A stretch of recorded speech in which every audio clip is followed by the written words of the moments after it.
여러분 혹시 가스라이팅이라는 말을 들어보셨습니까? 2019년도에 코로나가 터지고 2020년도에 우리나라 네이버 검색어 1위가 코로나였습니다. 그런데 이 코로나가 계속 진행되고 있던 작년 2021년 네이버 검색의 1위가 가스라이팅이었습니다. 코로나가 이렇게 창궐해 있는데도 사람들은 코로나보다가도 더 관심이 있었던 것이 가스라이팅이었어요. 도대체 이 가스라이팅이 뭔가? 사전적인 의미는 이렇습니다. 상황 조작을 통해서 타인의 마음에 자신에 대해서 의심을 불러일으킴으로써 현실감과 판단력을 잃게 만들어서 통제하는 것, 심리학 용어입니다. 그러니까 이 전문가들에 의하면 가스라이팅은 가해자가 상황을 조작해서 상대방의 자아를 흔들어서 계속해서 자기의 영향권 안에 두게 만드는 거예요. 이것이 가스라이팅입니다. 그래서 그 사람을 계속해서 통제해 나가는 겁니다. 이 가스라이팅은 1944년 영화 가스라이트라는 영화에서부터 이 말이 유래가 되었습니다. 그 영화의 내용은 이렇습니다. 한 남자가 한 여자와 결혼을 하는데 돈을 목적으로 결혼을 합니다. 그래서 결혼을 했는데 결혼이 목적이 아니었어요. 돈이 목적이었어요. 그러다가 보니까 계속해서 이 남편은 거짓말을 하고 속임수를 그 아내에게 계속해서 합니다. 그러기 위해서 이 상대를 계속해서 조작해 나가고 결국에는 이 아내가 파멸을 맞게 됩니다. 자, 여기서부터 이 가스라이팅이라는 말이 유래가 되었습니다. 그래서 지금 또 사람과의 관계 속에서 가스라이팅을 하는 사람이 있어요. 그래서 계속해서 상대를 조작해 나가는 거예요. 상대를 통제해 나가는 거죠. 자, 요즘처럼 정치적인 기원회가 극단적으로 양분화가 되어 있습니다. 지금은 정말 우리나라는 진영 논리에 의해서 너무너무 양극화가 되어 있습니다. 그래서 우리는 보고 싶은 것을 내가 보고 듣고 싶은 것만 듣고 믿고 싶은 것을 믿어요. 나와 생각이 다르면 적이 돼버려요. 그러니까 나와 생각만 같으면 그 사람이 무엇을 하든지 다 이해가 되고 용납이 되고 내 편이 돼버리는 거죠. 그러니까 사람들은 이것이 팩트냐, 사실이냐, 진실이냐 이것에 별로 관심이 없어요. 내 편이냐, 남의 편이냐 이것이 너무 관심이 있는 거예요. 그러니까 이 가스라이팅이 지금 이 사회에 곳곳에 작동하면서 심리적으로 많은 사람들이 위축되어 있습니다. 실제로 이단 종파에서는 교주와 간부들이 거짓으로 거짓 진리를 가지고 계속해서 가스라이팅을 해나갑니다. 그래서 신도들은 판단력을 잃어버리고 가족과 단절되어지고 교주와 자기들이 믿는 교리에 완전히 맹종시켜버리는 종교적 가스라이팅입니다. 자, 그러면 이 가스라이팅이 언제부터 시작되었느냐? 태초의 동산에서부터 있었습니다. 사단이 하와에게 접근합니다. 뭐라고 접근하느냐 하면 교묘하게 접근하는데 하와에게 이렇게 말을 합니다. 하나님이 참으로 너희에게 동산 모든 나무의 열매를 먹지 말라 하시더냐? 가만히 들어보니까 이 하와는 하나님 앞에 뭔가 자기가 손해보는 느낌이 들어요. 뭔가 억울한 느낌이 계속 드는 거예요. 사탄의 말이 맞는 것처럼 보이는 거예요. 가스라이팅에 조작되어지는 것입니다. 그러니까 이 가스라이팅을 하는 사람은 어떻게 하느냐 하면 상대를 위하는 척해요. 위하는 척 하는데 사실은 상대를 괴롭히는 거예요. 상대를 해치는 거예요. 그러니까 우리가 이와 같은 가스라이팅으로 접근해 오는 많은 사람들에게 우리가 분별력이 있어야 되는데 분별력이 없으니까 그 사람에 의해서 통제당하는 것입니다. 잊지 마십시오. 사단은 계속해서 우리를 가스라이팅 합니다. 오늘 본문에 보면 헤롯이라는 사람이 등장하는데 바로 이 사람이 그런 사람이에요. 자, 사도행전 12장 1절에 보면 그때에 헤롯 왕이 손을 들어 교회 중에 몇 사람을 해하려 하여. 자, 여기에 그때라는 말이 나옵니다. 그때에.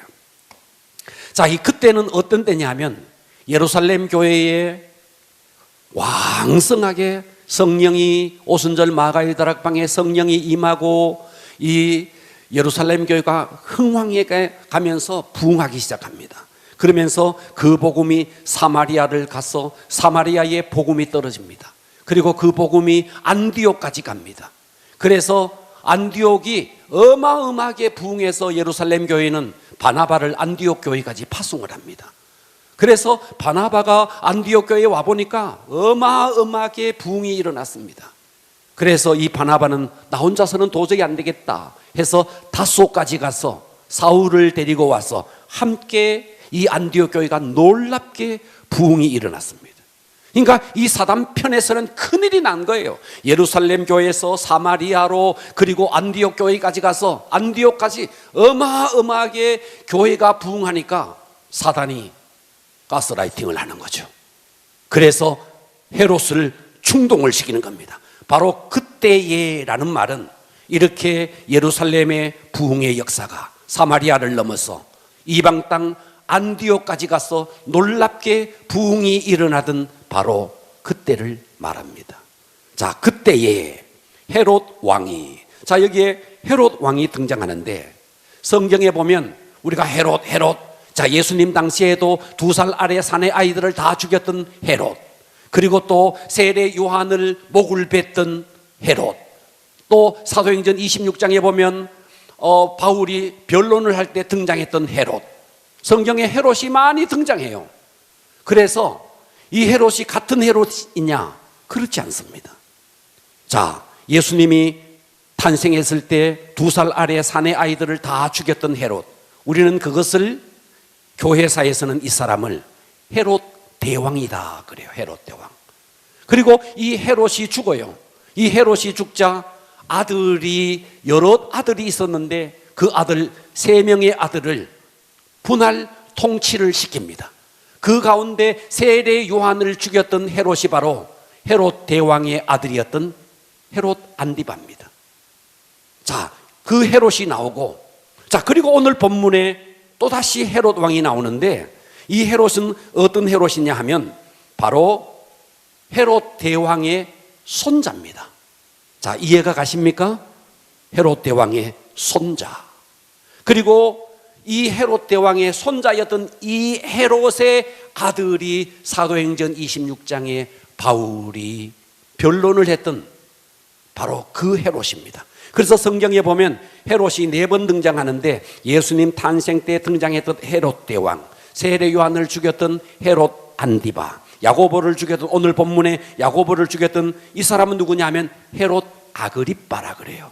헤롯 아그리빠 1세. 그리고 사도행전 26장에 바울과 변론했던 헤롯, 이 사람은 헤롯 아그리빠 2세라 그럽니다.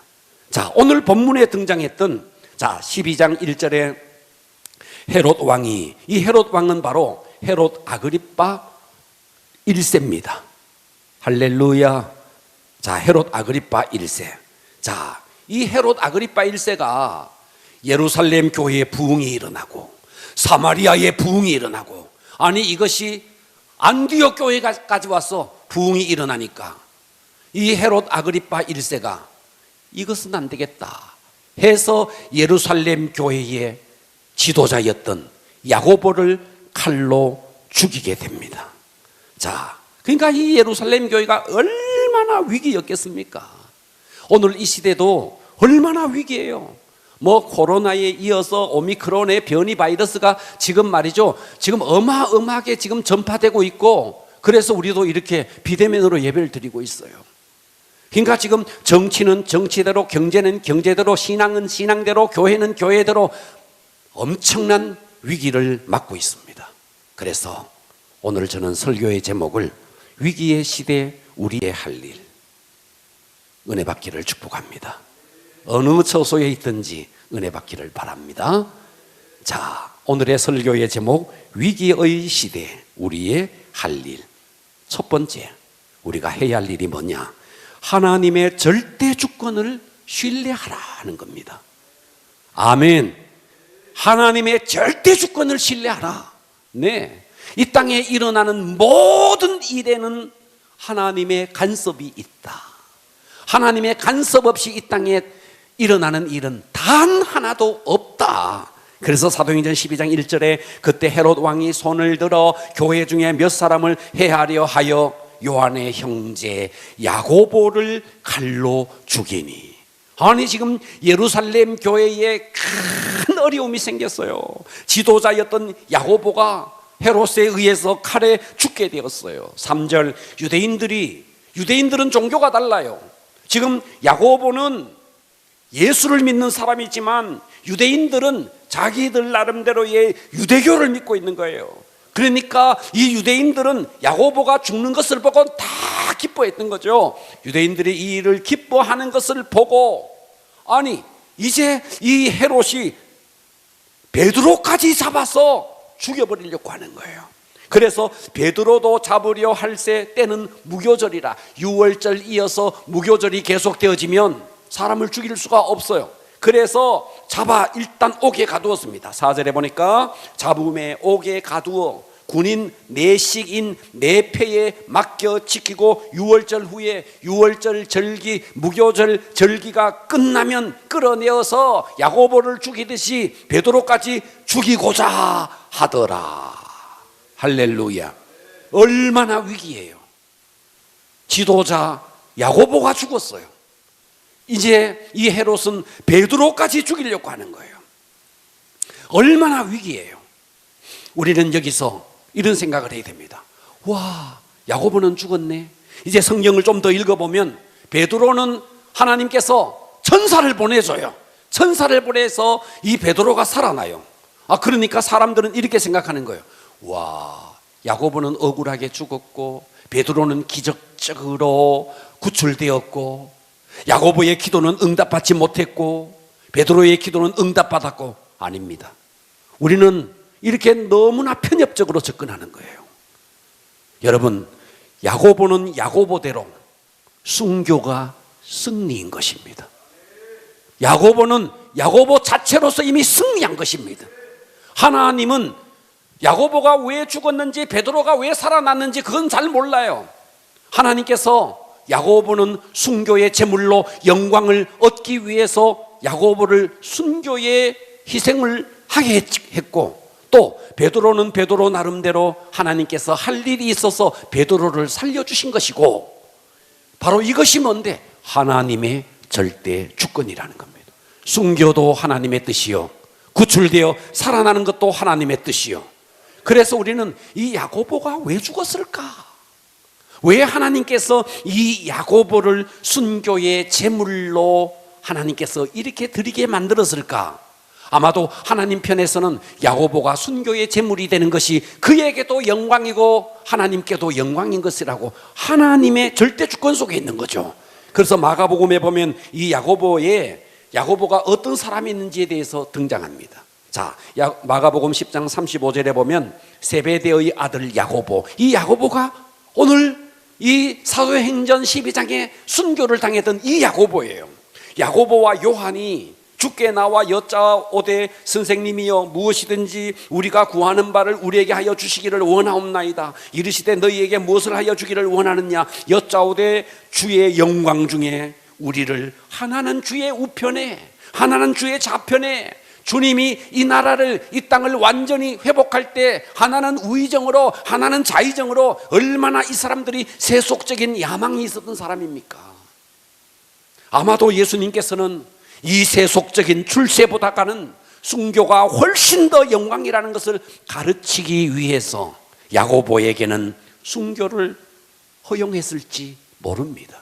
그러나 야고보는 이렇게 헤롯에 의해서 죽었다고 해서 그것이 실패가 아니라는 것입니다. 엄청난 영광이죠.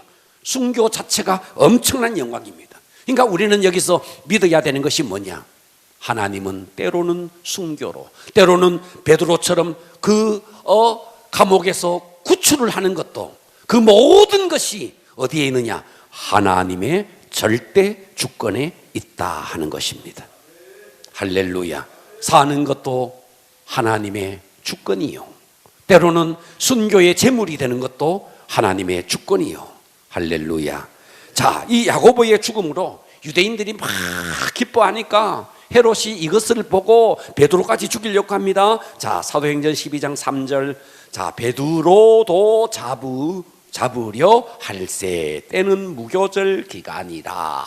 잡음에 옥에 가두어 군인 내식 내패에 맡겨 지키고 6월절 후에 이제 베드로도 끄집어내서 모든 사람들 앞에서 공개적으로 처형을 하기 위해서 이렇게 하고 있는 것입니다. 자, 이 위기의 상황에 예루살렘 교회는 무엇을 하고 있느냐?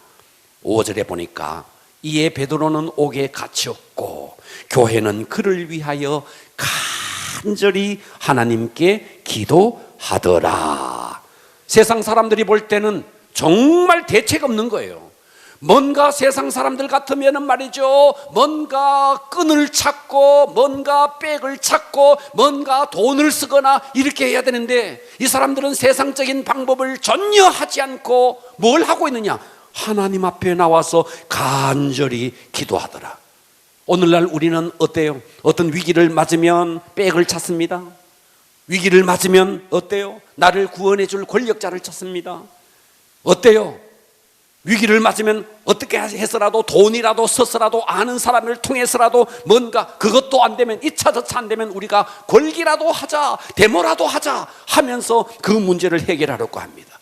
그런데 이 예루살렘 교회는 이 위기의 상황에, 야고보가 죽었어요. 지금 베드로까지 지금 잡혀서 이제 내일이면 죽어요. 이와 같은 상황에 권력자를 찾지 않습니다. 돈을 쓰지 않습니다. 이 문제를 해결하기 위해서 세상적인 방법을 하지 않는다는 거예요. 이들은 도대체 지금 무엇을 하고 있는가? 하나님 앞에 기도하고 있다는 것입니다. 6절에 보니까 헤롯이 잡아내려고 하던, 이제 내일이면 야고보가 죽었듯이 베드로도 죽어요. 잡아내어 이제 무교절 절기가 끝이 나요. 헤롯이 잡아내려고 하던 그 전날 밤에 하나님께서 그 전날 밤에, 할렐루야, 그 전날 밤에 베드로가 두 군인 틈에서 두 쇠사슬에 매여 누워 자는데 파수꾼들이 문 밖에서 옥을 딱딱 지키고 있습니다. 그런데 헤롯이 야고보를 죽였을 때 그 죽인 것처럼 지금 베드로를 죽이려고 하던 그 전날 밤에 하나님의 응답이 떨어졌습니다. 여러분, 하나님의 응답은 내 때에 떨어지는 것이 아니고 하나님의 때, 하나님의 타이밍에 그 전날 밤에, 그 절박한 그 전날 밤에 하나님의 응답이 온다는 사실입니다. 자, 지금 베드로는 지금 어떻게 하고 있는가? 이 두 군인들 틈에서 쇠사슬에 매여서, 여러분처럼 편안하게 집에서 자는 게 아니에요. 여러분처럼 편안하게 침대에 누워서 자는 게 아니에요. 쇠사슬에 매여서 군인들이 지키고 있는 그 사이에서 아주 불편한 가운데 베드로가 자고 있는 겁니다. 그런데 베드로가 어떻게 자고 있느냐? 천사가 와서 옆구리를 찔러서 깨워서 일으킬 만큼 곤히 자고 있는 거예요. 아니, 내일이면 죽는데. 자, 여러분 상황을 한번 생각해 보세요. 저는 과거에 사형장에 얽힌 이야기를 제가 깊이 안 적이 있습니다. 자, 사형장에는 사형수에게 절대로 그 사람이 죽는 날짜를 가르쳐 주지 않습니다. 만일 사형수가 자기의 죽는 날짜를 알면 그 죽는 날짜가 임박해 오면 올수록 어떻게 되는가? 완전히 발악을 합니다. 완전히 발광을 합니다. 죽음은 이처럼 두려운 것입니다. 그래서 사형수들에게는 죽는 그 날짜를 가르쳐 주지 않습니다. 그런데 베드로는 내일이면 죽어요. 죽는다는 것을 베드로가 알아요. 왜? 야고보가 죽었기 때문에 베드로도 이 무교절 절기가 끝나면 자기가 죽는다는 것을 너무나 잘 알고 있는 거예요.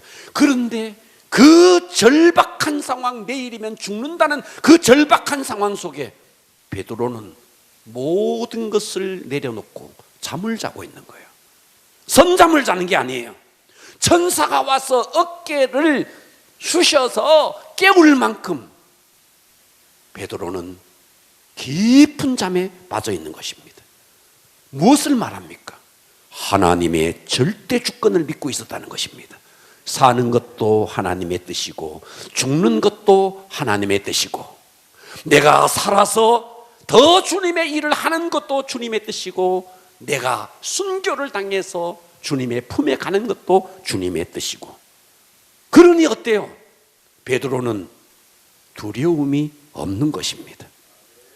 이 불편한 쇠사슬에 묶여 이렇게 군인들이 이렇게 지키고 있는 그 틈바구니 속에서도 그 하나님의 절대 주권을 믿고 깊은 숙면을 취했던 베드로, 멋있지 않습니까?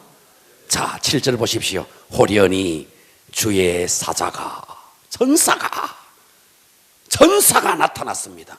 옥중에 광채가 빛나며, 여러분 저는 잠을 자다가요 누가 들어오면요 인기척이 있으면 깨요. 그런데 천사가 왔는데도 베드로는 깊은 잠을 자고 있는 거예요. 옥중에 광채가 빛나며 또 베드로의 옆구리를 칩니다. 옆구리를 쳐 깨워 이르되 급히 일어나라 하니 쇠사슬이 그 손에서 벗어지더라. 베드로가 천사가 와서 옆구리를 쳐서 깨울 만큼 깊은 잠을 자고 있었다. 여러분, 내일이면 죽는데 그런데 자고 있었다. 우리는 베드로처럼 감옥에 갇히지도 않았는데, 우리는 베드로처럼 내일 죽지도 않는데 그 조그만한 문제 때문에 밤에 잠을 못 자요. 스트레스 받았대요. 아니, 스트레스를 받으면 베드로가 스트레스를 받아야지. 그런데 베드로는 내일 죽는데도 이렇게 깊은 잠을 자는데 우리는 아무것도 아닌 일에 왜 잠을 못 자는 거죠? 이유는 하나예요. 맡기지 못해서 그런 거예요. 맡겨야 되는 거예요. 하나님의 절대 주권을 믿으셔야 되는 것입니다. 무엇 때문에 우리가 긴장하고 무엇 때문에 스트레스를 받습니까? 뭐 코로나가 뭐고 오미크론이 뭡니까? 무엇 때문에 우리가 스트레스를 받고 무엇 때문에 긴장해야 됩니까? 사는 것도 하나님께 영광이고 죽는 것도 하나님께 영광이니 무엇 때문에 우리가 스트레스를 받아야 되느냐 말이에요. 우리는 맡기셔야 됩니다. 사는 것도 하나님의 뜻이고 죽는 것도 하나님의 뜻이고, 오늘 이 지금 베드로는 삶과 죽음 그 생사의 기로에서도 깊은 잠을 자고 있었다. 무엇을 말합니까? 전폭적으로 하나님의 절대 주권을 믿고 그를 신뢰하고 있었다 하는 것입니다. 할렐루야. 그러니까 이 베드로가 어디서 경험했는데, 베드로는 사실 그 과거에 말이죠, 예수님이 십자가에 달렸을 때 따라가다가 3번씩이나 예수님을 부인했던, 처절하게 실패했던 자입니다. 그때도 자기는 그 목숨의 위기 때문에 예수님을 저주하면서까지 그는 실패를 했거든. 그 경험 때문에 그는 어떻게 이 베드로가 그 예수님을 부인한 것을 평생에 잊을 수 있겠습니까? 그런데 그 베드로가 성령을 받고 달라진 겁니다. 그런 베드로는 베드로전서 5장 7절에 너희 염려를 다 주께 맡기라. 할렐루야. 이는 그가 너희를 돌보심이라. 주님께 맡기면 주님이 돌보신다는 것입니다. 그러니까 베드로는 감옥에 갇혀 있으면서도 죽음의 두려움에서도 모든 것을 주님께 맡기고 평안한 잠을 잘 수 있었다. 여러분의 삶에 일어나는 모든 염려 주님께 맡길 수 있기를 축원합니다. 여러분의 사업의 위기, 육체의 위기, 질병의 위기, 자녀의 문제, 남편의 문제, 내 삶의 어떤 절박한 문제도 하나님께 맡기셔야 됩니다. 할렐루야. 우리는 기도할 때요 주님 앞에 와서 맡깁니다 아멘 해놓고 다시 회수해 가는 거예요. 맡기셔야 됩니다. 주님 앞에 딱 맡기고 여러분의 어떤 문제도 그냥 아예 잊어버리셔야 됩니다. 맡기고는 잊어버리셔야 됩니다. 할렐루야. 우리의 삶에 어떤 위기가 있을지라도 맡길 수 있기를 주님의 이름으로 축원합니다. 절대 주권을 믿으셔라 하는 겁니다. 두 번째입니다. 위기의 시대, 우리의 할 일. 두 번째는 순종하는 겁니다. 뭐 하는 거라고요? 순종하는 겁니다. 자, 베드로가 봐봐요. 야고보도 아마도 기도했을 거예요. 베드로도 기도했을 겁니다. 그런데 자, 이 위기의 절대 그 위기 상황 속에서 베드로는 하나님의 절대 주권을 믿고 죽이시는 것도 하나님의 뜻이고 살리시는 것도 하나님의 뜻이고 그 절대 주권을 꽉 믿으니까 깊은 잠을 잘 수 있었습니다. 자, 그런데 천사가 나타났어요. 자, 12장 8절 천사가 이르되 띠를 띠고 신을 신으라. 누구에게 말하느냐? 베드로에게 말하는 거예요. 천사가 베드로에게 나타났어요. 띠를 띠고 신을 신으라 하거늘 베드로가 그대로 순종하는 겁니다. 아멘. 천사가 또 이르되 겉옷을 입고 따라오라 한데 베드로가 그대로 나와서 따라간다 안 따라간다? 따라갑니다. 천사가 하는 것이 그것이 생시인지 환상인지 이만큼 지금 베드로는 숙면에 취해 있는 겁니다. 이게 진짜인지 생시인지 꿈인지 환상인지 할 정도로 베드로는 지금 완전히 잠에 취해 있는 겁니다. 그런데 베드로가 한 게 뭐예요? 당신 누구요? 묻지 않았다는 거예요. 나를 어디로 데려가는 것이요? 묻지 않았다는 거예요. 하나님의 절대 주권을 믿었기 때문에 베드로는 지금 아무런 항변도 하지 않고 그대로 하나님의 섭리를 받아들이고 순종하고 있다 하는 것입니다. 우리가 진정 나의 삶을 향한 하나님의 뜻, 하나님의 주권을 믿는다면 우리는 이성적으로 논리적으로 내가 납득이 되지 않는다 할지라도 순종의 걸음을 걸으셔야 합니다. 저는 요셉을 보면서 정말 요셉만큼 드라마틱한 인생을 산 사람이 없어요. 아버지의 사랑받던 아들, 그런데 형제들에게 미움을 받아서 천리타양 종으로 팔려갔어요. 그것도 억울한데 누명을 덮어쓰고 감옥에 갔어요. 그리고 술 맡은 관원장의 꿈을 해몽해줘요. 그런데 잊혀져요. 어느 한 구절도 요셉은 항변했더라, 불평했더라, 원망했더라라는 것이 없는 거예요. 요셉의 인생에서 우리는 나중에 요셉이 1인지하 만인지상 최고의 총리의 자리에 서서 최고의 복을 받았다, 여기에 초점이 있지만 사람들은 여기에 관심이 있지만 성경은 그게 아니에요. 요셉은 그 위기 상황 속에서도 뭘 했는데 최선을 다하며 순종한 거예요.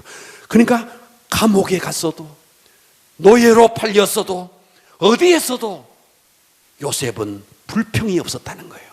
원망이 없었다는 거예요. 무언했는데 항상 그는 최선을 다하며 순종했다는 거예요. 그러니까 1인지하 만인지상의 자리, 하나님이 결국 그를 어떻게 합니까? 그런 총리의 자리, 가족을 살리고 민족을 태동시키는 민족의 히어로, 영웅이 되는 것이죠. 그러니까 우리는 요셉이 얼마나 큰 축복을 받았느냐, 얼마나 형통한 삶을 살았느냐, 우리는 거기에 관심이 있지만 우리가 더 성경을 깊이 들여다보면 요셉의 순종의 모습을 볼 수 있어야 합니다. 어떤 상황 속에서도 순종하는 모습. 그러니까 노예 생활을 할 때도 순종했고 감옥에 가서도 순종했고 그의 모든 삶은 순종이었습니다. 그렇다면 요셉이 내가 이렇게 순종하면 언젠가 내가 이 나라의 2인자, 내가 총리가 될 걸 요셉이 알았을까요? 몰랐습니다. 전혀 몰랐습니다. 다만 요셉은 그 상황 속에서 하나님을 신뢰했고 그는 순종의 걸음을 걸었다 하는 것입니다.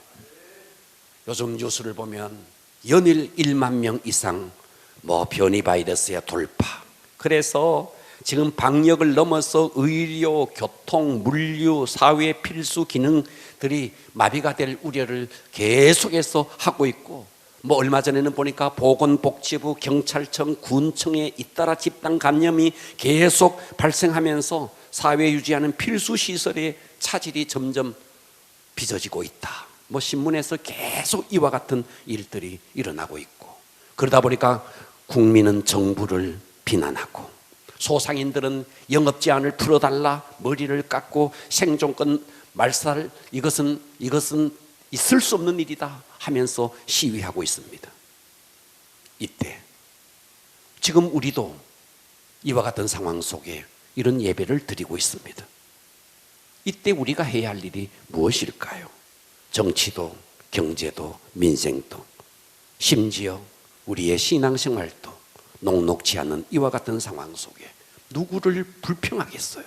누구를 원망하겠어요? 우리는 이때 불평, 원망 다 내려놓으셔야 됩니다. 하나님께로 돌아와서 불평선언 대신에 순종선언, 하나님이 하시라 하면 하는 겁니다. 우리는 순종해야 됩니다.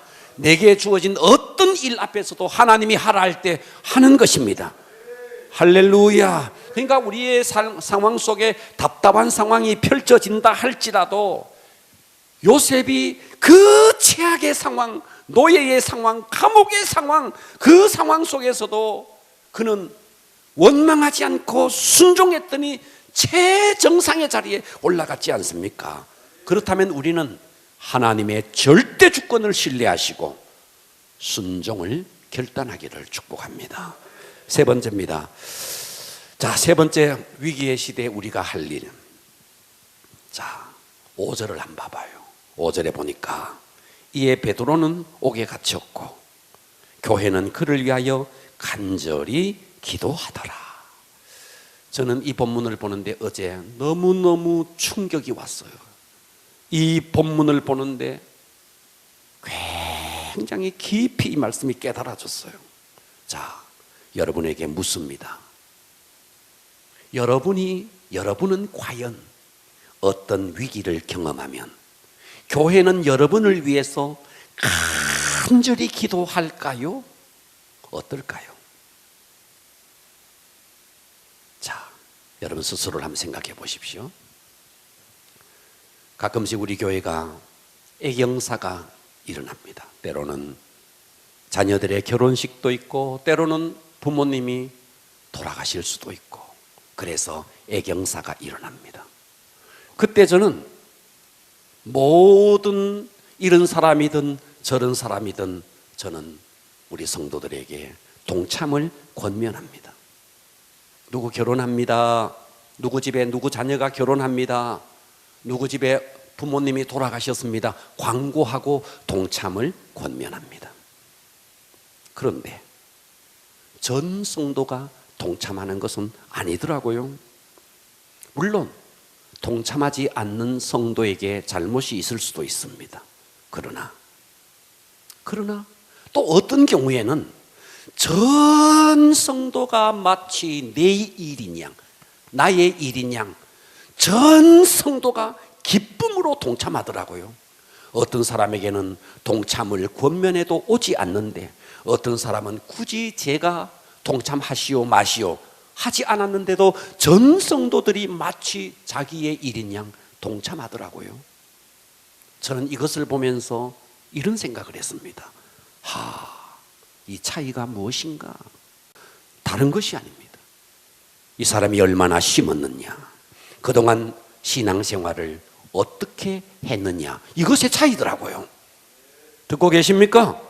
그렇다면 묻습니다. 여러분들이 위기를 만났을 때 전 성도는 과연 내 일인 양, 내 아픔인 양, 내 위기인 양 전 성도는 여러분의 그 위기의 문제를 놓고 기도할까요? 어떨까요?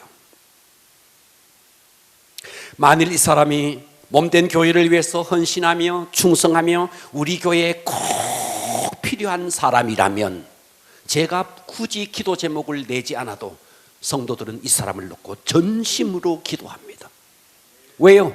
이 사람은 우리 교회에 꼭 필요한 사람이니까 전심으로 기도해요. 그래서 그 사람의 교회 생활의 진정한 가치는 언제 알 수 있느냐? 이 사람이 위기를 당해봤을 때 그때 아는 거예요. 내가 위기를 당해봤을 때 전 성도가 나의 위기 앞에 어떻게 하는가, 이걸 보면 이 사람의 진정한 신앙생활을 알 수 있는 것입니다. 자기는 엉터리 같이 신앙생활 해놓고 내 위기 당할 때 성도들이 자기를 위해서 자기 일인양 기도해 줄 것이라고 사람들은 기대하죠. 여러분, 정말 하나님의 나라와 그 역사를 위해서 헌신된 사람은, 우리 교회에서 이 사람은 없어서는 안 될 사람이라고 하는 사람은 누구나 다가 내일처럼 기도해 줍니다. 여러분은 어떤 사람일까요? 주일이면 딱 한 번 와서 얼굴만 비치는 선데이 크리스찬일까요? 아니면 주일조차도 땀은 오는, 어쩌다 잊혀질만 하면 한 번쯤 오는 그런 성도일까요? 사람의 진정한 신앙의 가치는 자기가 위기를 겪었을 때, 그때 알 수 있다는 것입니다. 할렐루야. 그러니까 베드로는 지금 감옥에 갇혔는데 어때요? 예루살렘 교회가 간절히 기도하고 있는 것입니다. 그만큼 베드로는 예루살렘 교회에서 없어서는 안 될 중요한 인물이었다는 것을 증명하고 있는 것입니다. 위기를 만났을 때 우리가 혼자 기도하는 것도 나쁘지 않습니다. 그러나 전 성도가 함께 마음을 다해서 기도한다면 얼마나 아름다운 일이겠습니까? 위기의 시대에 우리가 해야 할 일, 하나님의 전적인 절대 주권을 믿으시고 하나님이 하라면 순종하시고, 그리고 나에게 세 번째는 기도의 동력자가 있어야 한다. 교회가 나를 위해서 기도해 줄 수 있도록. 할렐루야. 네 번째입니다. 위기의 시대에 우리가 할 일, 오직 하나님께 영광을 돌려야 한다. 자, 이 말이 무슨 말인가? 자, 성경을 좀 볼게요. 사도행전 12장 20절. 사도행전 12장이 계속되면, 자, 야고보를 죽였던 헤롯, 이 헤롯이 베드로를 놓쳤어요. 그리고 후에 어떤 일이 벌어지는가 한번 보시기 바랍니다. 20절. 헤롯이 두로와 시돈 사람들을 대단히 노여워하니. 자, 두로와 시돈은, 자, 이 팔레스타인의 북쪽에 있는 항구 도시입니다. 자, 이 두로와 시돈 사람들에 대해서 대단히 헤롯이 노여워했대요. 왜 노여워했는지는 잘 모르겠지만 학자들은 아마도 무역에 문제가 있었던 것으로 추정합니다. 그래서 헤롯이 두로와 시돈에 대해서 아주 노여워하고 있었습니다. 그러다가 보니까 그들 지방 이 왕국에서 나는 음식을 먹는 까닭에, 그러니까 이 두로와 시돈은 산악지대예요. 그러니까 그 나라는 양식이 없어요. 그래서 솔로몬 시대 때부터 두로와 시돈에 있던 목재를 팔레스타인 이 이스라엘에 공급하고 이 이스라엘에 있는 곡식을 가져다 먹었어요. 그랬는데 헤롯이 두로와 시돈에 대해서 노여워하니까 곡식을 딱 끊어버린 거예요. 그들의 지방의 왕국에서 나는 양식을 먹는 까닭인데 이 헤롯이 양식을 끊어버린 거죠. 그래서 그들은, 백성들이 먹을 것이 없으니까 한 마음으로 그에게, 헤롯에게 나와 왕의 침소 맡은 신하 블라스도, 자, 이 블라스도라는 이름을 보니까 로마식 이름이에요. 그러니까 로마의 사람이 헤롯의 침실을 맡은 신하로 있었는데 헤롯에게 직접 가지 않고 침실을 맡은 신하 블라스도에게 가서 우리 한번 만나게 해다오, 헤롯을 한번 만나게 해다오, 이렇게 화목을 청했다는 거죠. 이해가 가시죠? 21절. 헤롯이 그래서 나를 택하여 왕복을 입고 단상에 앉아 백성에게 연설을 합니다. 아, 이 헤롯 아그리파 1세가 말이죠, 나타나서 왕복을 입고 단상에 나타나서 백성들 앞에서 일장 연설을 하는 거예요. 22절. 백성이 크게 부르되 이것은 신의 소리다. 이야, 이 헤롯 아그리빠가 얼마나 연설을 잘했던지 이것은 신의 소리다, 사람의 소리가 아니다. 백성들이 헤롯의 연설을 듣고 막 칭송을 합니다. 그랬더니 23절. 헤롯이 영광을 하나님께 돌리지 아니하므로, 하나님께서 내게 은사를 주셔서 하나님이 내게 이와 같은 연설을 하게 했다고 하나님을 높여야 되는데, 여러분 다니엘 보세요. 어느 때든 하나님을 다 높이잖아요. 요셉 한 봐봐요. 어느 때든 자기가 높아지지 않고 하나님을 높이지 않습니까? 그런데 헤롯은 말이죠, 백성들이 신의 소리다, 사람의 소리가 아니다 그랬더니 하나님께 영광을 돌리지 아니함으로 주의 사자 야고보를 죽였을 때, 그때 주의 사자 베드로를 그 옥에서 구출했던 그 사자를 하나님이 누구에게 보내느냐? 헤롯에게 보냈어요. 주의 사자가 곧 친히 벌레에게 먹혀 죽으니라. 예전 성경에는 충이 먹으니라. 무지한 백성들이 신의 소리다, 사람의 소리가 아니다 그랬을 때, 아니다, 이것은 하나님이, 아니 헤롯은 하나님을 모르는 자예요. 하나님을 모르는 자까지도 하나님께 영광을 돌리지 아니하니 하나님이 급살시킨 거예요. 급사시킨 거예요. 벌레에 먹혀 죽는 거예요. 이 부분에 대해서 요세푸스는 이렇게 말했더라고요. 헤롯이 복통이 나서 죽었다. 또 외경 마카비에서는 배에서 벌레가 나와서 몸이 굳어서 썩어서 죽었다. 어쨌든 영광을 하나님께 돌리지 않고 야고보를 죽이고 베드로를 잡아 죽이려고 했던, 영광을 자기가 독차지했던 이 헤롯을 하나님이 그냥 두지 않았다. 그래서 우리는요, 어떤 상황을 만나든 영광은 하나님께, 오직 영광은 하나님께.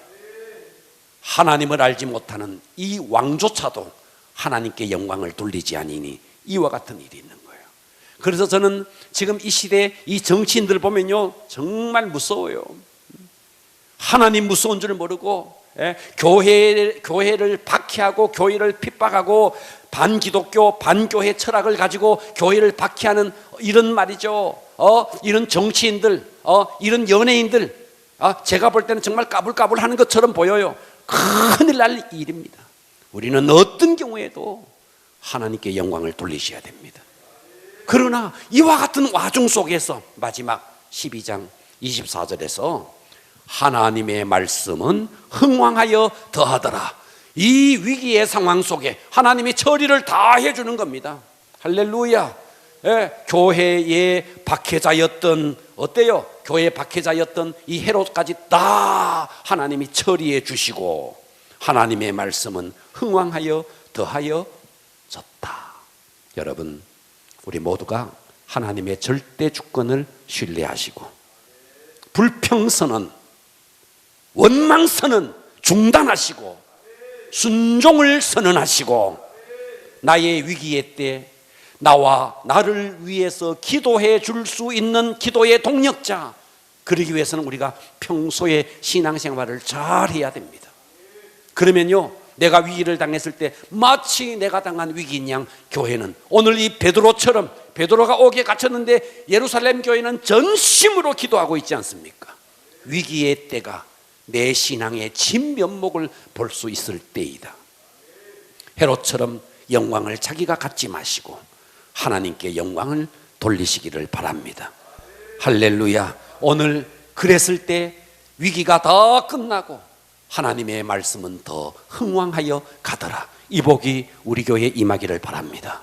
이 복이 여러분 모두에게 임하기를 축복합니다. 기도하겠습니다.